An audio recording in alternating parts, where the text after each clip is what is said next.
찬양해 주시겠습니다.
아멘.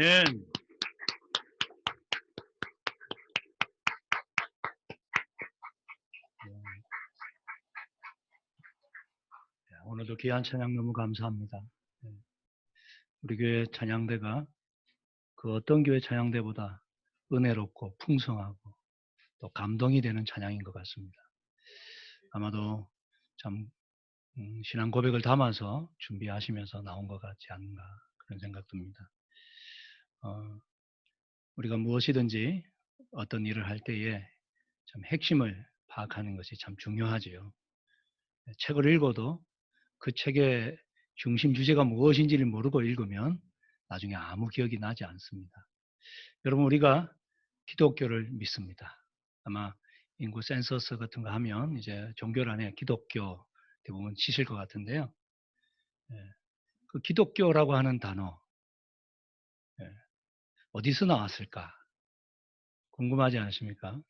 저도 우연히 그냥 궁금하더라고요. 그래서 찾아봤더니 이 기독교라고 하는 이 기독이란 단어는 원래 헬라어 구원자를 의미하는 크리스토스를 한자 음력하면서 나온 것이라고 합니다. 그래서 터기자에 감독할 독자, 가르칠 교, 그 기독교거든요. 그 왜 이게 이렇게 번역했을까? 이제 이 헬라어 크리스토스를 한자로 17세기에 중국에 갔던 그 선교사 한 분이 성경을 번역하면서 이렇게 한자로 번역했다고 합니다. 기리사독. 예, 예. 그래서 크리스토스 기리사독. 전혀 좀 어울리진 않지만 한자로 이렇게 번역하면서 그게 이제 축약이 돼가지고 기리사독, 맨 앞에 기와 맨 끝에 독을 붙여서 이제 기독교가 된 것이죠. 그래서 그것을 따라 들어가면 기독교는 그리스도교라고 하는 의미이죠. 예수를 믿는 종교.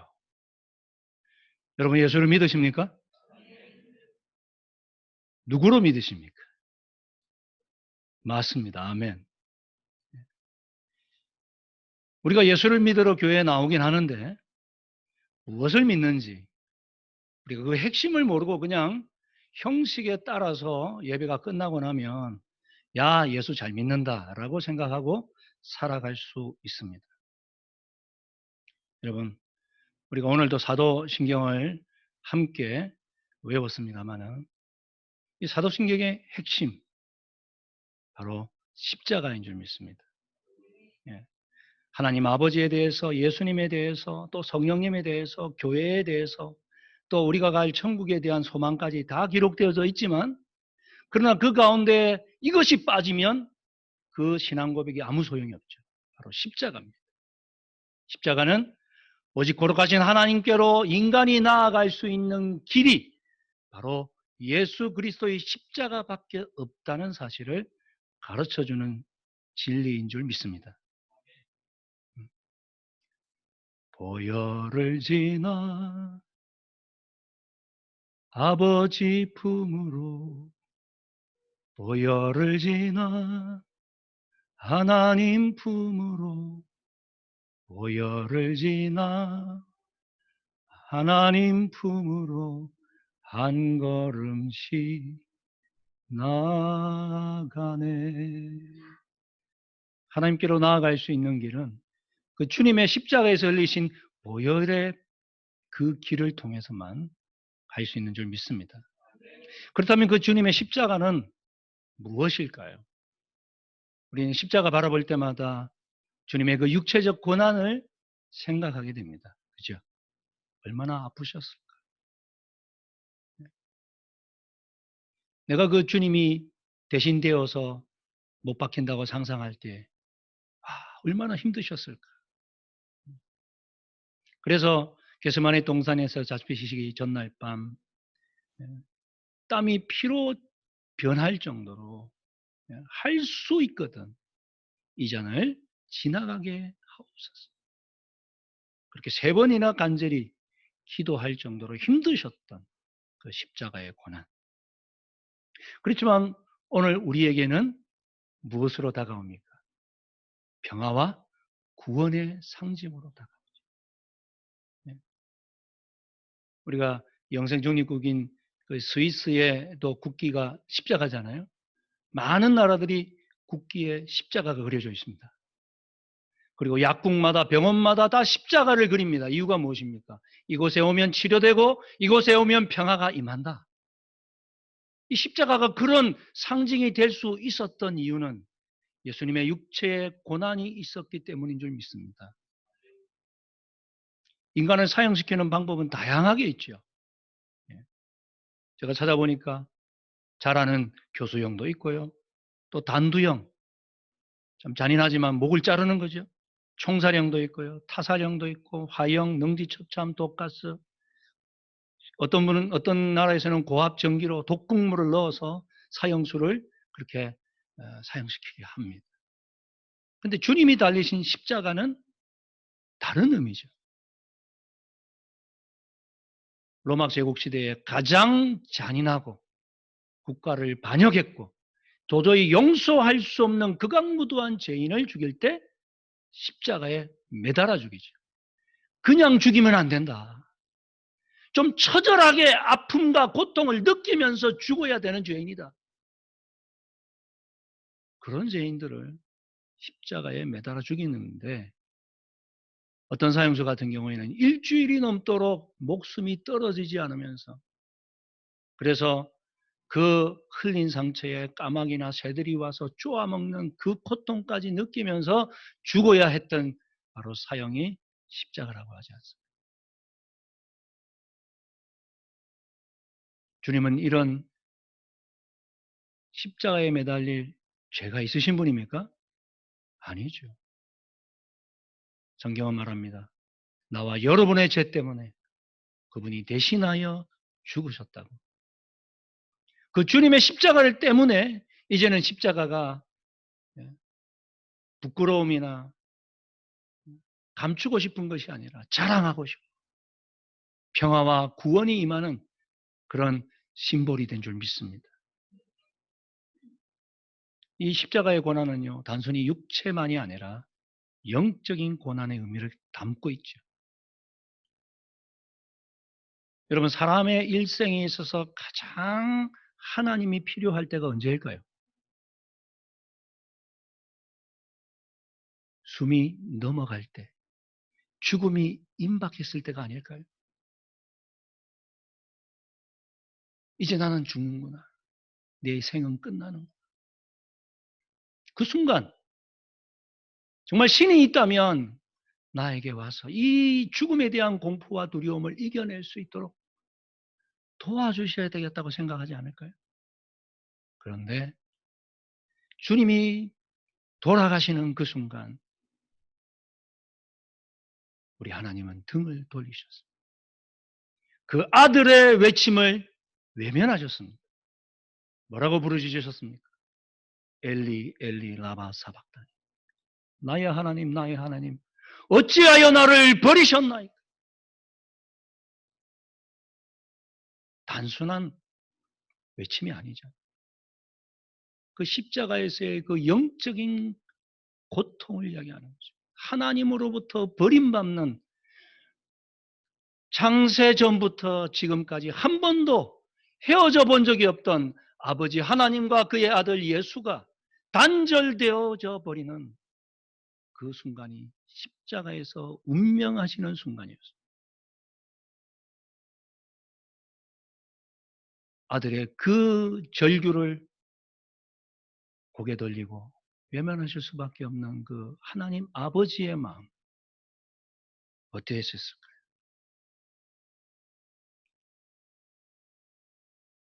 그래서 십자가는 우리 주님의 영적인 고난을 우리에게 가르쳐 주고 있습니다. 여러분, 이렇게 왜 예수님께서는 십자가에서 죽으셔야 했을까요? 그 동기에 대해서 성경은 하나님의 거룩함 때문이라고 우리에게 가르쳐 주고 계십니다. 하나님의 성품은 거룩한 분이죠.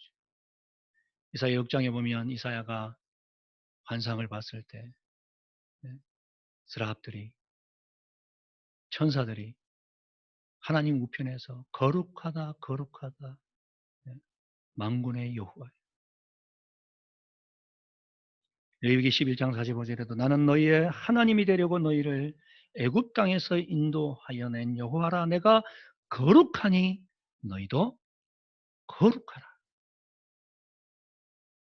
하나님은 거룩하신 분입니다. 죄가 없으신 분입니다. 죄를 멸시하시고 죄와는 도저히 함께 살아가실 수 없는 분이기에 이스라엘을 향해서 너희는 거룩해야 된다. 왜? 내가 거룩하기 때문에.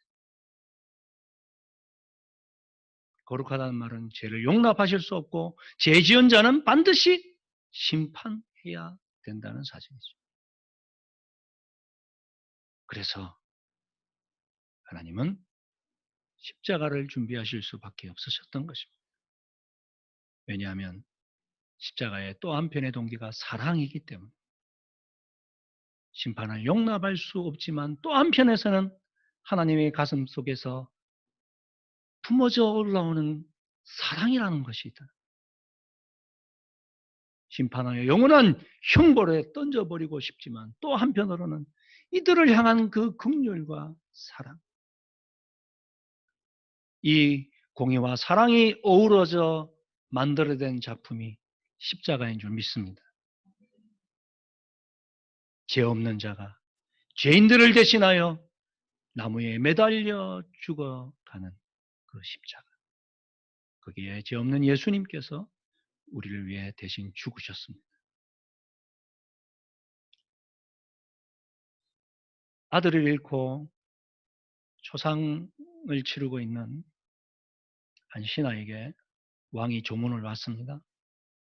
그러고는 이제 위로를 하다가 이제 문득 뜬금없는 질문을 던졌습니다. 여보게, 몇 달 전에는 아버지가 돌아가셨는데 이번에는 안타깝게 아들이 죽었구만. 상중인 자네에게 미안한 말이지만 아버지가 죽었을 때와 아들이 죽었을 때 언제가 더 슬픈가? 그렇게 질문을 던졌습니다. 그때 잠잠히 있던 신하가 이렇게 말합니다. 왕이시여, 아버지가 돌아가셨을 때는 저 창문 너머로 앞산이 보였었는데 지금 아들이 죽고 나니 아무것도 보이지 않습니다. 여러분도 그러실 것 같죠? 저도 그럴 것 같아요. 아버지가 돌아가는 거 왜 안이 슬프겠습니까마는, 그러나 아들이 먼저 간다면 이것은 뭐 도저히 어떻게 말로 형용할 수 없는 슬픔이겠죠. 우리 하나님 아버지께서 바로 저와 여러분을 대신해서 독생자 예수 그리스도를 죽음에 내어주신 줄 믿습니다. 그분이 우리의 죄를 대신해서 십자가에서 죽으심으로 우리가 구원을 얻게 되었습니다. 십자가의 또 다른 동기는 예수 그리스도의 자원함에 있습니다. 주님이 억지로 등 떠밀려서 십자가 지신 게 아니라는 거죠. 억지 춘향이 아니었습니다. 요한복음 15장 13절을 보면 사람이 친구를 위하여 목숨을 버리면 이에서 더 큰 사랑이 없나니 너희는 내가 명하는 대로 행하나 너희는 곧 나의 친구다. 친구를 위해 자기 목숨을 던지는 사람, 글쎄요, 6, 70억 인구 중에 한 사람쯤 있을까? 근데 얼마나 소중한 그런 죽음이겠습니까? 근데 예수님께서 우리를 향해서 너희는 나의 친구다. 그래서 내가 너희들을 위해서 목숨을 버린다. 요한복음 10장 11절 말씀에 나는 선한 목자라 선한 목자는 양들을 위하여 목숨을 버리거니와. 우리를 위해 우리 주님께서 억지로 지신 십자가 아닙니다. 자원해서 스스로 사랑하기 때문에 지신 것이 십자가이기에 그 사랑이 소중하고 생각할 때마다 우리의 마음에 감격과 또 감사가 넘치는 줄 믿습니다. 그렇다면 이 놀라운 사랑을 받은 우리는 앞으로 어떻게 살아야 어떻게 살아야 될까요? 사도 바울은 갈라디아서 2장 20절에 이렇게 말씀하고 있습니다. 우리 다 같이 한번 읽어볼까요? 시작. 내가 그리스도와 함께 십자가에 못 박혔나니 그런즉 이제는 내가 사는 것이 아니라 오직 내 안에 그리스도께서 사시는 것이. 이제 내가 육체 가운데 사는 것은 나를 사랑하사 나를 위하여 자기 자신을 버리신 하나님의 아들을 믿는 믿음 안에서 사는 것이니라. 아멘.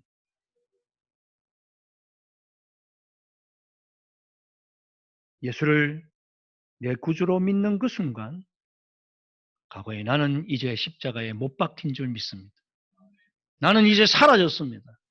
그러므로 이제 내 안에 사는 것은 내가 아니라 누구이십니까? 예수 그리스도인 줄 믿습니다.